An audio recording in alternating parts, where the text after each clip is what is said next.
كل الناس خير وبركة؟ لا، مش كل الناس خير وبركة. في ناس خير وبركة انهم مش موجودين بحياتنا. في ناس خير وبركة انهم طلعوا من حياتنا. في ناس خير وبركة انه فعليا الدنيا بعمرها ما بتخلينا نلتقي معهم. الخير والبركة في الناس اللي فعليا بيحلوا حياتنا فيها خير وبركة.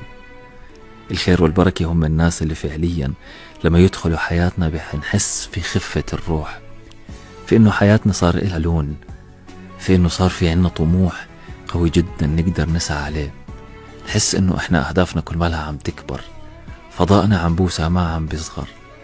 نحس انه الدنيا فعليا عم تضحك لنا من كل قلبها. مش كل الناس خير وبركة، لانه مش كل الناس بتناسبنا ولا احنا بنناسب كل الناس. وزي ما في ناس مش خير وبركة بالنسبة إلنا، احنا كمان ما رح نكون خير وبركة لنسبة من الناس. عشان هيك دايما بحياتك بعمرك لا تعمم، وبعمرك لا تعطي مشاعرك للعموم او تحاول تنثرها بين